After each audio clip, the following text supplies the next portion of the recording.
guys, this is Ashley back with another video. We are back, okay? Because finally the Lion Scorpio dropped her album, but we also got a few other things to discuss. Now, the first thing on the docket is, will Off the Cheat be begging the queen of rap for a collaboration, not only because his career is on Flopiana, but because him and Botchin' Bitter are heading for a divorce.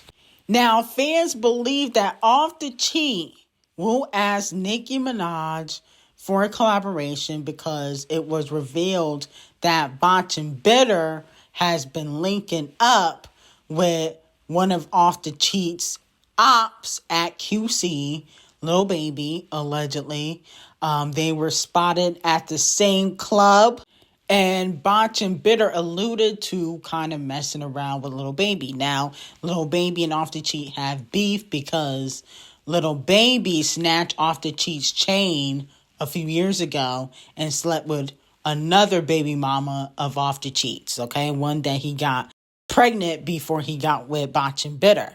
So that is why there is beef, okay? Here's my thing. I don't think Nicki Minaj is going to entertain Off the Cheat. He can't be trusted, just like Quavo. Remember, her and Quavo were cool, and they fell out, okay, because he put out Huncho Dreams. Off the Cheat would do the same thing to Nicki Minaj if she even entertained him a little bit, okay? He's only just trying to get underneath Botchin' Bitter skin, okay? So I don't think Nicki Minaj is going to give Off the Cheat any time of day, and it wouldn't make sense. I think Nicki Minaj should stay out of it. At the end of the day, Off the Cheat's not popping. You know what I'm saying? If he was a popular artist, like a Kung Fu Kenny, an Eminem, a J. Cole, it would make more sense, but he's a flop. Anytime he releases music, it makes no noise. That's why him and his ugly toothache wife have to use the relationship to be in the press and to sell their music because the talent's not there. He's a mumble rapper, not a lyricist, okay?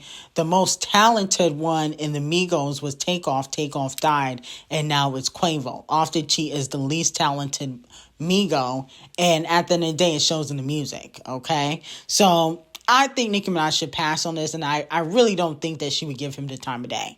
Even to spite Botchin' Bitter, it wouldn't be worth it. Because if him and Botchin' Bitter get back on good graces, he's only going to spill tea about Nicki Minaj, okay? Just like Quavo was doing. And it's just going to be a mess. Now, moving on from that, Nigerian singer Ayra Starr reveals to the Fader that Doja Cat's Scarlet was her favorite album this year. She said, I really loved Scarlet to Claude. That was the album I listened to on repeat this year. Especially needed that album more than anything. It just really helped me. Okay, now fans want them to do a collaboration. Let me know if you guys would be here for a collaboration. Absolutely. You know, I don't listen to too much of Ayra Starr, but I've heard that she's very, very talented. And I think that her and Doja Cat can do a lot, okay, when it comes to the hits. But I feel like Doja Cat really don't collaborate with a lot of black female artists like that. I've noticed that. In my opinion, Doja Cat caters towards more of her Caucasian side than she does to her black side. That's what it comes off to me as. No shade. That's what it gives. Now, Botchin' Bitter is still getting dragged after she said that she was a 10, okay, which we previously discussed. I don't understand how she could be a 10, but that's what she was saying.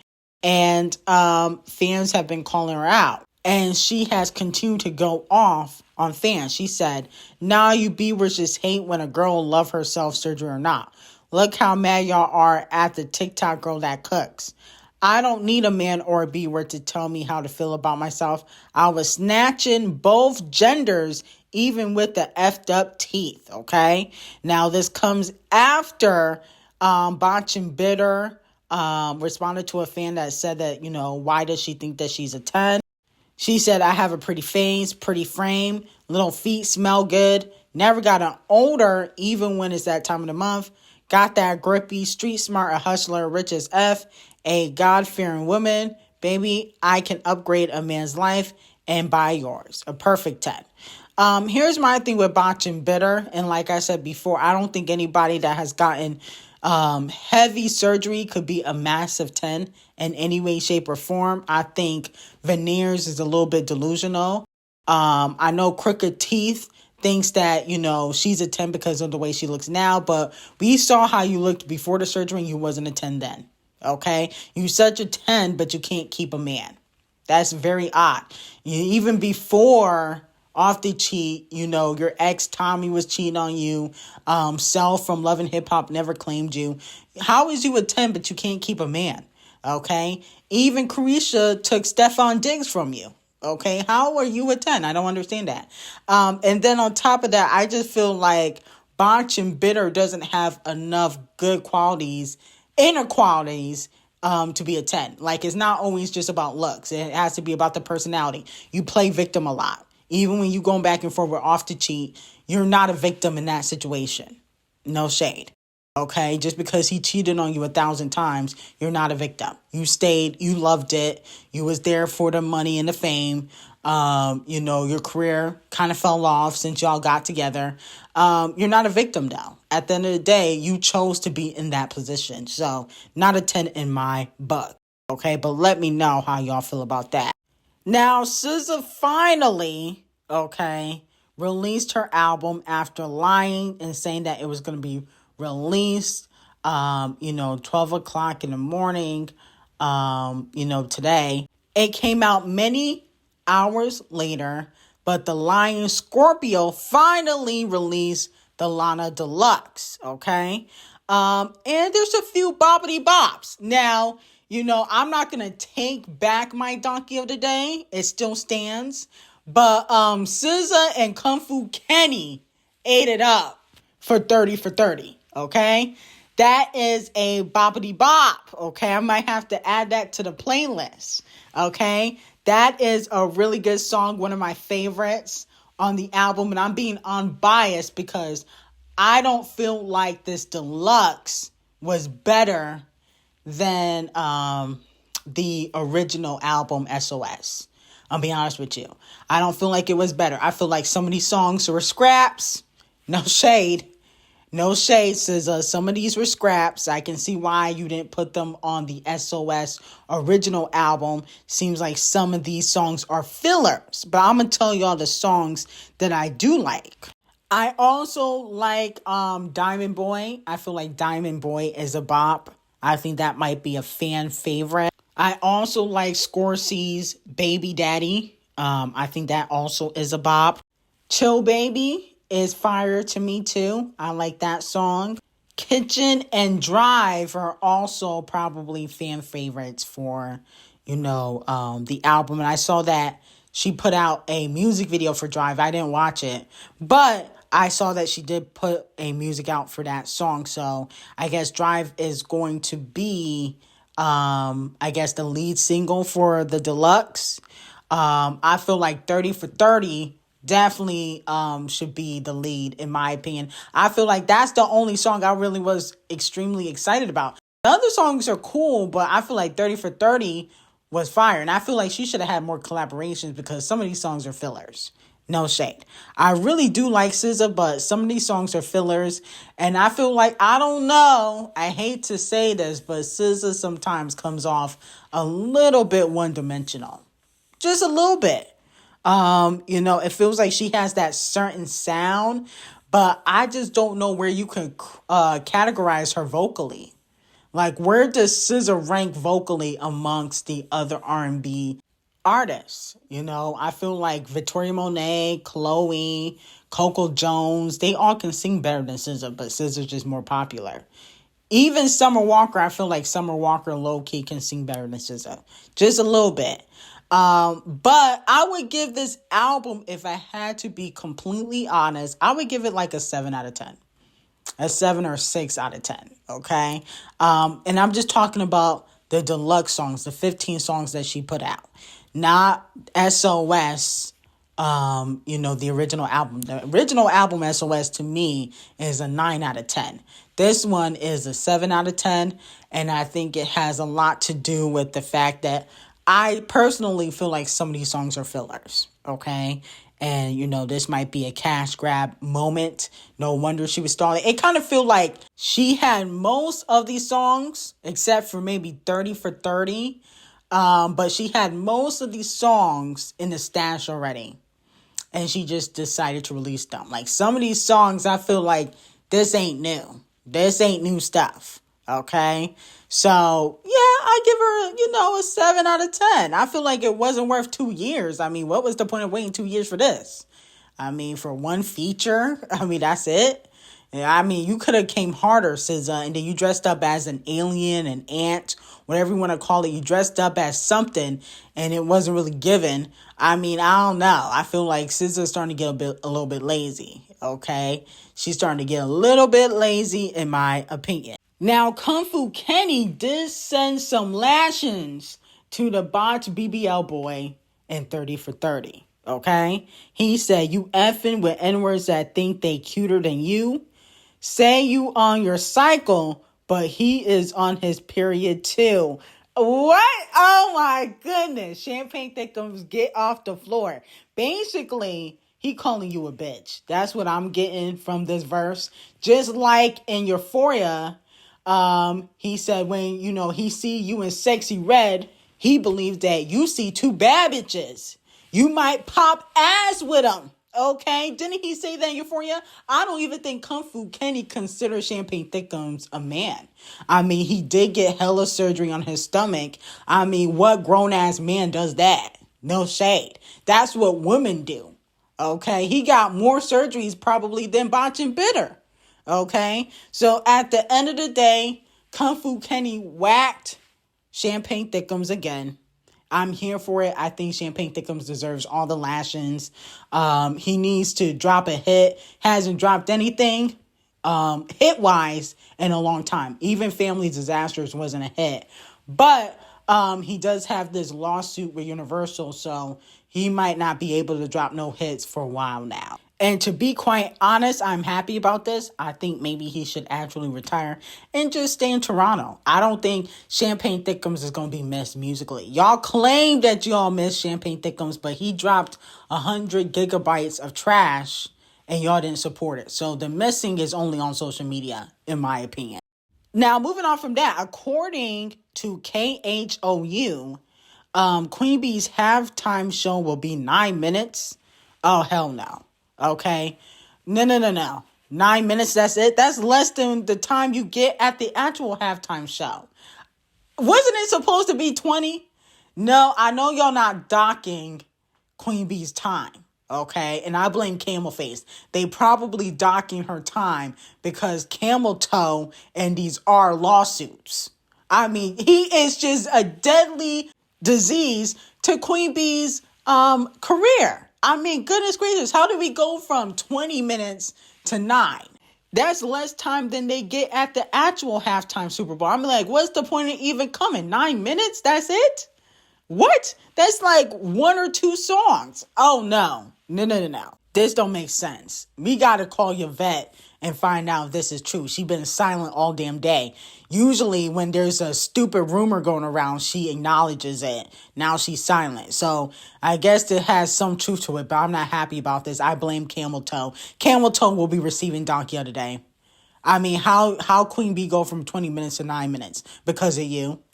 I know it's because of you. Okay? Ain't no way she should be performing for 9 minutes. That don't even make sense. She hasn't even gone on tour for Cowboy Carter. She hasn't done any performances. All we get is 9 minutes. I blame you, Dreadwig.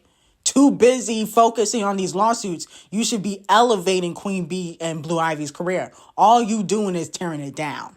I'm so tired of that, man. Now, moving on from that, Forbes compares Queen Bee to Michael Jackson and claims that she has inherited the title of pop royalty. Let me know how y'all feel about that. I feel like when it comes to star power, absolutely. Okay. I don't feel like, maybe not the same star power, but she's close. I feel like she definitely is close to the star power of an MJ, but she's not exactly there. But at the end of the day, Queen B, she is a black woman, so she's not going to get praised the same as a man, okay? Especially since she's black. I feel like Camel Toe basically has been the death of her career, okay? He's been tearing it down for years. Ever since he got beat up in that elevator, it's only been downhill for Queen B since when it comes to public perception. He has ruined her public perception ever since she forgave him publicly for all them damn Beckys he was sleeping with. So I just, here's my thing. I feel like Queen B gotta let Camel Face go. That's what she need to do. Divorce that man. He's ugly on the inside and out. You don't need him. You're a billionaire. You got 3 kids. What are you staying with him for? It doesn't help you any way, shape, or form. Yes, he's a gatekeeper, but you don't need him. You should get with a white executive in the industry and call it the day.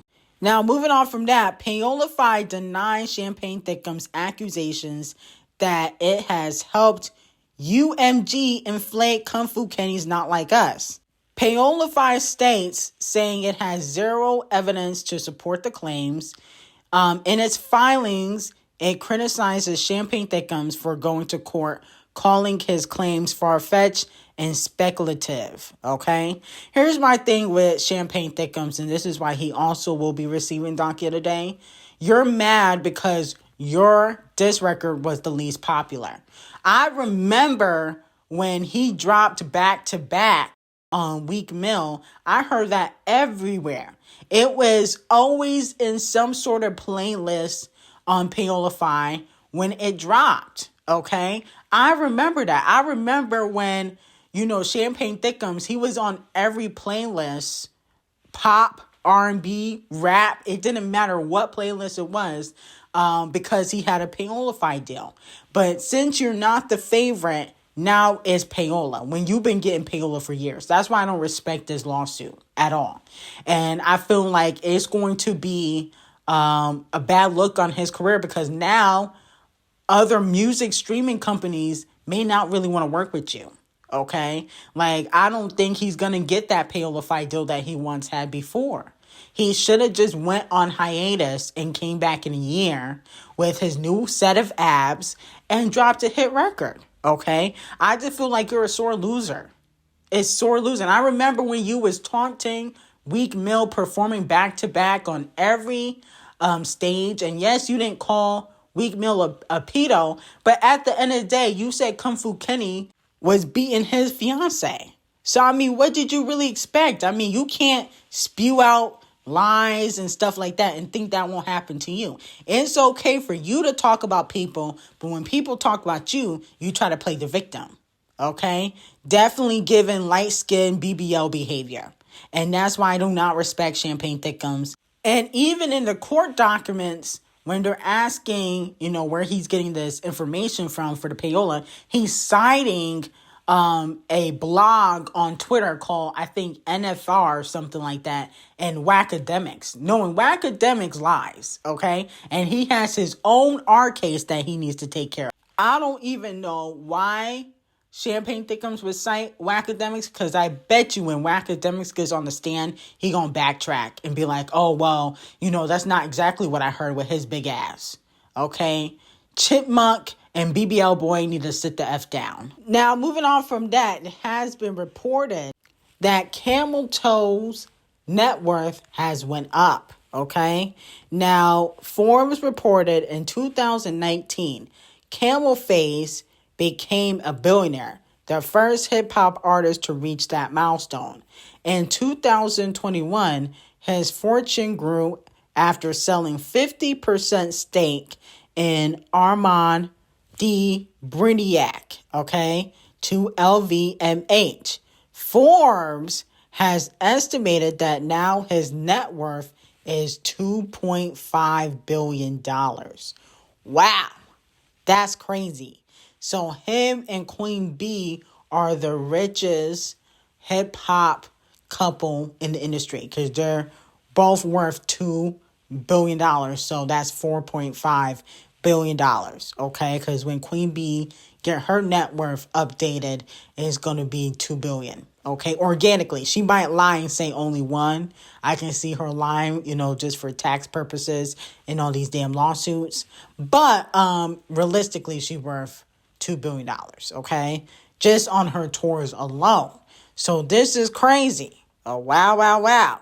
No wonder he ain't paying nobody no money, okay? I can see why. He got to keep all the money for himself and Blue Ivy, okay? And obviously Queen B. So let me know how y'all feel about that. Now, it has been reported that SZA has already been breaking records, okay? SZA's SOS Deluxe, Lana, has surpassed Botch and Bitter's Invasion of Privacy and is now the female album with the most top 10 songs on Apple Music in U.S. history. Okay, so congratulations to SZA on this. Here's my thing, though. I don't know if, it's really worth that, though. I like SZA, but I'm not crazy about the deluxe. I feel like she overhyped it. The fans overhyped it. I'm sure it's going to sell, okay, because the wait has been there. The anticipation has been there. She lied about it for 2 years. So, she got the fan base for it. But at the end of the day, I just feel like, it was a 7 or 6 out of 10. I don't feel like it was anything better than that. That's just me, though. So let me know how y'all feel about that. Now, Champagne Thickums' lawyer has responded to Paolify, okay? They just said Champagne Thickums' legal team responded back to Paolify's statement that was made today. They said, not surprising that Paolify is trying to distance themselves from UMG, allegedly manipulative practices to artificially inflate streaming numbers on behalf of one of its other artists. If Paolify and UMG have nothing to hide, then they should be perfectly fine complying with the basic discovery request, okay? Okay, Champagne Thickums continuing to act like a bitch. My whole thing with this is that Champagne Thickums, please stop with the nonsense. If you had the evidence, right, you wouldn't even need the basic discovery. You would have the evidence already, okay? You just don't want them to pull up evidence on you. That's my theory. Because at the end of the day, if they pull up evidence on Kung Fu Kenny or any other artist, they can use that same evidence that they have on you for using payola. And I hope that comes out in court too. Like, oh yeah, we got evidence. We got evidence of us inflating back to back when he was beefing with Meek. We have evidence of us inflating for All the Losers and Scorpion and all the other albums he dropped. He would have never sold any of those numbers, or 300,000, 400,000, if we didn't give him payola. And that's why his last album, For All the Losers, did 10,000 in per sales, but sold 400,000 first week with the streaming. Like, that doesn't make any sense. You did 10,000 in per sales, and y'all was trying to clown Kung Fu Kenny for doing 30,000, and he had less songs. So the payola exists. Sit the F down, Champagne Thickums. I'm tired of you in the botch BBL. But anyway, I got some hot tea on Patreon. Link will be in the description. And I hope you guys have a great day.